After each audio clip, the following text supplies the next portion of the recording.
Sampurasun di dieu amai bade ngeceskeun perkawis tata krama basa. Istilah tata krama basa Sunda dipake pikeun gaganti istilah undak usuk basa Sunda.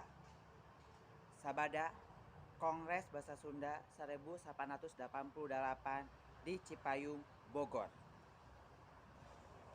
Numutkeun harti kecapna, tata krama teh nyaeta aturan sopan santun ngagunakeun basa. Lamun urang nyarita henteu make tata krama basa, hartina henteu sopan.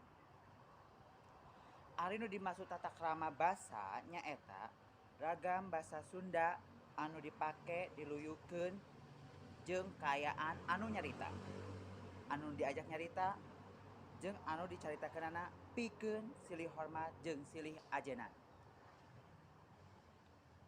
Nu kahiji, basa hormat. Basa hormat nyaeta aya dua ragam. Nu kahiji, basa hormat keur kasorangan atawa disebutna basa sedeng. Nyaeta basa hormat anu dipake keur kasorangan. Boh nyarita jeung sasama, boh nyarita jeung saluhureun, atawa sahandapeun. Salian ti eta dipake oge pikeun nyaritakeun sasama, kasaluhureun jeung nyaritakeun sahandapeun.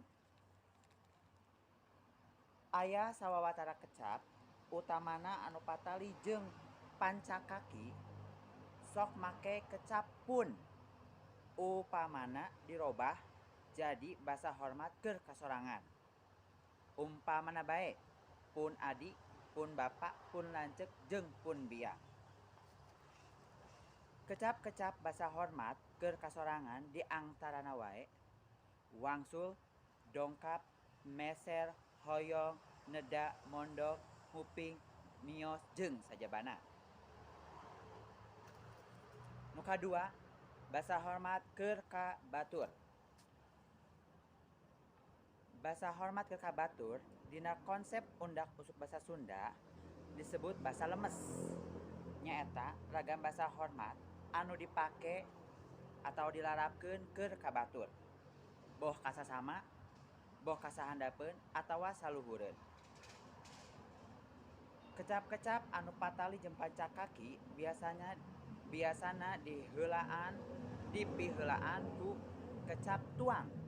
Umpamana bae tuang rai, tuang rama, tuang ibu, jeung tuang eang. Kecap-kecap basa hormat keur ka batur diantarana mulih, candak, angkat, kuleum, sumping, ngadangu jeung sajabana. Salajengna nyaeta basa loma. Basa loma nyaeta ragam basa anu dipake ka sasama atawa ka babaturan nu geus loma dina suasana anu loma. Sabab sanajan jeung babaturan oge umpamana nyarita dina suasana resmi mah, umpamana wae dina diskusi sok ngagunakeun basa hormat. Basa loma oge dipake dina tulisan ilmiah, warta jeung artikel. Kecap-kecap basa loma diantarana bae balik, datang, dahar, sare, indit jeung sajabana. Salajengna basa kasar. Basa kasar atawa basa kasar pisan nyaeta basa anu sok dipake ku nu keur ambek, pasea, nyarek, ngece jeung kasato. Basa kasar bisa oge disebut basa teu hormat. Contona aing, sia, kokod, hulu, nyatu, jeung mantong.